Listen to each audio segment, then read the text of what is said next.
ऋग्वेद कहता है, ना तम विदाथ य इमम जन्म अयच्छत। अर्थात जो अपने समाज की सेवा नहीं करता वह सच्चा ज्ञानी नहीं है। आज जब बिहार पीड़ा में है तो चुप रहना केवल उदासीनता ही नहीं, वेदों की दृष्टि से अधर्म भी है। अब समय है बौद्धिक वर्ग अपने ज्ञान को कर्म में बदले और लेट्स इंस्पायर बिहार जैसे जन अभियानों से जुड़कर अपने भूमि के पुनर्निर्माण में सहभागी बने।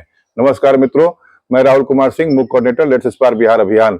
भाइयों बहनों और महान बिहार के महान निवासियों, आज का मेरा टॉपिक है बिहार की मौन पीड़ा और बौद्धिकों की चुप्पी, 2047 की चुनौती। बिहार वह भूमि जहां से ज्ञान, न्याय और राष्ट्र चिंतन का उद्भव हुआ, जहां चाणक्य की नीतियां जन्मी, बुद्ध को निर्वाण मिला और सम्राट अशोक ने विश्व शांति का संदेश फैलाया। परंतु आज जब भारत विकसित राष्ट्र बनने की ओर अग्रसर है, यह गौरवशाली भूमि सामाजिक, आर्थिक और सांस्कृतिक पिछड़ेपन का प्रतीक बनती जा रही है। इससे भी अधिक पीड़ाजनक स्थिति यह है कि देश विदेश में फैले हमारे बौद्धिक वर्ग, प्रवासी बिहारी और समाज के प्रबुद्ध जन इस गिरते गौरव पर मौन है। बिहार की वर्तमान दशा केवल शासन की विफलता ही नहीं है, यह उन बौद्धिकों की चुप्पी का भी परिणाम है जो देश के दूसरे हिस्सों में या विदेशों में सम्मानित जीवन जी रहे हैं, लेकिन अपने मूल राज्य के विकास को लेकर उदासीन हैं। क्या वे नहीं जानते कि उनकी चुप्पी, उनकी निष्क्रियता और उनकी प्रैक्टिकल दूरी ही बिहार को निरंतर गर्त में ढकेल रही है। इन्हीं परिस्थितियों में एक आशा का दीप बनकर उभरा है लेट्स इंस्पायर बिहार अभियान, जिसने देश और विदेश में बसे लाखों अप्रवासी बिहारियों को उनकी जड़ों से जोड़ा है, उनमें बिहारियत का गर्व फिर से जगाया है। इस अभियान के प्रेरक अधिकारी आईपीएस विकास विभो जी ने जिस तरह अपने कर्तव्यों के साथ साथ सांस्कृतिक और वैचारिक पुनर्जागरण की अलग जगाई है, वह अभूतपूर्व है। आज जब युवा, विद्यार्थी, शिक्षक, किसान, अप्रवासी और बुद्धिजीवी इस अभियान से जुड़ रहे हैं, तब यह प्रश्न और तीखा हो जाता है, क्या अब भी हम चुप रहेंगे? शिक्षा का संकट एक मौन त्रासदी। 2011 में बिहार की साक्षरता दर 61.8% थी, जो अब 70% के आसपास है, लेकिन अब भी भारत के औसत 77% से पीछे है। केरल, तमिलनाडु, महाराष्ट्र जैसे राज्य जहां शिक्षा को विकास का मेरुदंड मानते हैं, वहीं बिहार अब भी आधारभूत ढांचे और गुणवत्तापूर्ण शिक्षकों की कमी से जूझ रहा है। उच्च शिक्षा की उड़ान अब भी रुकी है। यूजीसी के अनुसार बिहार में प्रति लाख जनसंख्या पर मात्र 135 कॉलेज है, जबकि तमिलनाडु में यह आंकड़ा 400 से अधिक है। एमआईटी और नालंदा के वारिस इस भूमि पर आज उच्च शिक्षा का अभाव एक अकल्पनीय विडंबना है। स्वास्थ्य जीवन की सबसे अनदेखी जरूरत। बिहार में डॉक्टर की जनसंख्या अनुपात लगभग 17,000 लोगों पर एक डॉक्टर है, जो WHO के 1,000 लोगों पर एक डॉक्टर मानक से बेहद खराब है। प्राथमिक स्वास्थ्य केंद्रों की दुर्दशा और ग्रामीण इलाकों में संसाधनों की कमी जीवन की सुरक्षा को एक गांव में बदल देती है। पलायन का दर्द मजदूरी नहीं, व्यवस्था की कहानी बयान करती है। हर साल लाखों बिहारी युवा पंजाब, महाराष्ट्र, गुजरात की ओर पलायन करते हैं। 2022 में केवल दिल्ली एनसीआर क्षेत्र में 6.2 लाख पंजीकृत श्रमिक बिहार से थे। प्रश्न यह है, क्या यह एक राज्य की आत्मा का विस्थापन नहीं है? आर्थिक पिछड़ापन बिहार बनाम भारत। 2023-24 में बिहार की प्रति व्यक्ति आय 54,383 रही, जो भारत के औसत 1.72 लाख से करीब 70% कम है। क्या यह एक ऐसा राज्य जो देश को सबसे ज्यादा आईएएस देता है आर्थिक रूप से इतना पिछड़ा रह सकता है? यदि संकल्प हो। सिंचाई और कृषि की जटिलता। बिहार में 70% से अधिक लोग खेती पर निर्भर हैं, लेकिन मात्र 40% जमीन पर सिंचाई उपलब्ध है। बाढ़ और सूखे के दो छोरों के बीच झूलते किसान आज भी एमएसपी की सुरक्षा से वंचित हैं। एमएसपी का फुल फॉर्म है न्यूनतम समर्थन मूल्य, मिनिमम सपोर्ट प्राइस। इसे सरकार द्वारा तय किया जाता है ताकि किसानों को उनकी उपज का एक निश्चित मूल्य मिल सके, खासकर जब तब बाजार में कीमत गिर रही हो। बेरोजगारी, बढ़ती बेचैनी और बुझती उम्मीदें। 2024 में CMII का अर्थात centre for monitoring Indian economy है,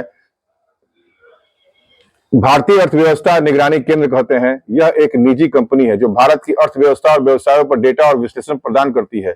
CMIE के अनुसार बिहार की बेरोजगारी दर 15.1% थी। यह दर उत्तर प्रदेश 9.2% और राजस्थान 7.8% से भी अधिक है। ऐसे में युवाओं की बेचैनी स्वाभाविक है, लेकिन उसे दिशा देना बुद्धिजीवियों का धर्म है। औद्योगिकरण इच्छा शक्ति की परीक्षा घड़ी आ चुकी है। बिहार में बड़े उद्योगों की संख्या नगण्य है। इंफ्रास्ट्रक्चर, बिजली और लॉजिस्टिक्स की सीमाएं निवेशों को हतोत्साहित करती है। अगर बौद्धिक वर्ग अपनी विशेषज्ञता, संपर्क और रणनीतिक समर्थन दे तो यह बाधाएं दूर की जा सकती है। कानून व्यवस्था सुधार के बावजूद अविश्वास, हालिया वर्षों में प्रशासनिक सुधार और कुछ ईमानदार अधिकारियों के प्रयास से अपराध दर में गिरावट आई है, लेकिन निचले स्तर पर पुलिसिंग, महिला सुरक्षा और भ्रष्टाचार की शिकायतें आज भी बिहार की छवि धूमिल करती है। मानसिकता सबसे बड़ी कैद बन चुका है। बिहार का युवा खुद को पीड़ित राज्य का हिस्सा मान बैठा है। जब तक बौद्धिक वर्ग उसे नई सोच, आत्मबल और विजन नहीं देगा, तब तक ये मानसिकता की बेड़ियां नहीं टूटेगी। मीडिया बिहार को सिर्फ संकटों में ही याद करता है। राष्ट्रीय मीडिया बिहार को या तो अपराध या बाढ़ या जातिगत संघर्षों के संदर्भ में दिखाता है। इस धारणा को बदलना केवल नेताओं का काम नहीं, बल्कि लेखकों, पत्रकारों और फिल्मकारों का भी दायित्व है। सामाजिक असमानता विकास की सबसे बड़ी दीवार है। जातिगत राजनीति, आरक्षण के नाम पर ध्रुवीकरण और वर्ग संघर्ष बिहार को लगातार भीतर से तोड़ रहा है। बौद्धिकों की जिम्मेदारी है कि वे जातिवाद से ऊपर उठकर समावेशी नेतृत्व विकसित करें। महिलाओं की भागीदारी, सीमित प्रयास और व्यापक चुनौती है। साइकिल योजना जैसे प्रयोगों ने लड़कियों को स्कूल तक पहुंचाया, लेकिन महिला साक्षरता, स्वास्थ्य सेवाएं और आर्थिक स्वावलंबन के मोर्चे अब भी अधूरे हैं। अगर बौद्धिक वर्ग महिलाओं की आवाज बन जाए तो यह परिवर्तन आ सकता है। सांस्कृतिक पहचान का क्षरण हो रहा है। बच्चों को भोजपुरी बोलने में शर्म आती है। मैथिली और मगही बोलियां स्कूलों से गायब हो रही हैं। ये भाषाएं अगर मर गई तो बिहार की आत्मा भी शेष नहीं बचेगी। अप्रवासी बिहारी, ऊर्जा या उदासीनता। भारत और विदेशों में बसे करोड़ों बिहारी अपने अपने क्षेत्रों में सफलता के शिखर पर हैं, लेकिन वे बिहार की समस्याओं पर बोलना भी नहीं चाहते। यह मौन अब स्वीकार्य नहीं, यह अपराध बनता जा रहा है। लेट्स इंस्पायर बिहार मौन को शब्द और शब्द को संकल्प देता है। एक सार्थक अभियान बन चुका है। यह एकमात्र अभियान नहीं, बल्कि आत्मचेतना का आंदोलन है। आज जब विदेशों में बसे बिहारी भी इस मुहिम से जुड़ रहे हैं, जब स्कूलों से लेकर आईआईटी तक के छात्र चलो गांव की ओर नारा दे रहे हैं, तो बदलाव संभव है। विकास वैभव जी एक जीवित प्रेरणा का स्वरूप है। बिहार के इस ईमानदार अधिकारी ने बताया कि प्रशासनिक दायित्वों के साथ अगर वैचारिक और सांस्कृतिक जिम्मेदारी भी ली जाए तो किस तरह एक अकेला दीपक अंधकार में उजाला ला सकता है। बिहार की युवा विकल्प नहीं, समाधान है। बिहार की जनसंख्या 58% युवा है। यह ऊर्जा या तो क्रांति बनेगी या विस्फोट। यह तय करेगा मार्गदर्शन जो आज बौद्धिक वर्ग की ओर आशा से देख रही है। 2047 का भारत बिहार कहां खड़ा होगा? जब पूरा भारत चंद्रयान 4 और एआई आधारित भविष्य की ओर आगे बढ़ रहा होगा। अगर बौद्धिक वर्ग आज भी मौन रहा तो बिहार शिक्षा, रोजगार, स्वास्थ्य और सामाजिक विकास में पिछड़ा ही रहेगा, और यह कलंक होगा हर उस बिहारी के माथे पर जिसने कुछ कर सकने के बावजूद कुछ नहीं किया।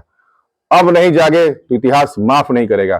चाणक्य की भूमि को चुप्पियों ने जकड़ रखा है। अगर हम अब भी नहीं बोले, नहीं उठे, नहीं लौटे तो यह चुप्पी हमारे इतिहास की सबसे बड़ी भूल कहलाएगी। मेरे संदेश का 3 निष्कर्ष है। पहला, बौद्धिक वर्ग का धर्म दिशा देना, मौन नहीं रहना।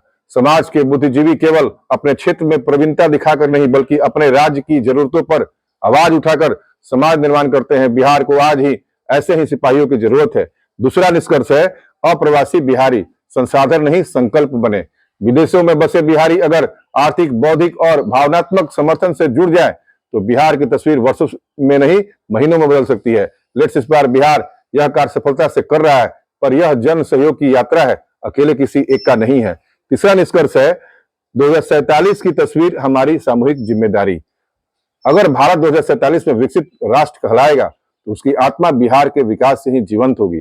नहीं तो यह इतिहास के अंतिम पन्ने पर एक अनफिनिश्ड चैप्टर बनकर रह जाएगा। यह बिहार नहीं चाहता और ना ही उसके युवा। सशक्त समाधान यह है कि बिहार के पुनर्निर्माण के लिए सबसे आवश्यक है कि बौद्धिक वर्ग, चाहे वे राज्य में हो या प्रवासी, मौन त्याग कर सक्रिय भागीदारी निभाएं। उन्हें अपने ज्ञान, अनुभव, नेटवर्क और विचारों को जमीनी परिवर्तन में झोंकना होगा। शिक्षण संस्थानों में नवाचार और नेतृत्व प्रशिक्षण शुरू करने होंगे। स्थानीय युवाओं को मार्गदर्शन देकर उद्यमिता, शोध और सेवा भावना की ओर प्रेरित करना होगा। मीडिया, साहित्य और तकनीकी और नीति निर्माण में बिहार की सकारात्मक छवि प्रस्तुत करनी होगी। लेट्स इंस्पायर बिहार जैसे जन आंदोलनों से जुड़कर यदि हर बौद्धिक गांव, स्कूल, पंचायत तक संवाद, शिक्षा और समाधान लेकर पहुंचे तो बिहार का भविष्य उज्जवल होगा और 2047 में विकसित भारत का सिरमौर भी यही धरती बन सकती है। अब समय है उठने का, लौटने का, बोलने का। बिहार को केवल देखने का नहीं, बनाने का समय है। चलो गांव की ओर। यह केवल एक नारा नहीं बल्कि एक प्रायश्चित और पुनर्जन्म की प्रक्रिया है। बिहार को अब किसी मसीहा की नहीं, हर बिहारी की जरूरत है और सबसे पहले बौद्धिकों की। आइए मिलकर अपने बिहार की आबो हवा को उत्कृष्ट बनाते हैं, मिलकर बिहार को प्रेरित करते हैं। जय हिंद, जय बिहार, जय मातृभूमि। Let's inspire Bihar.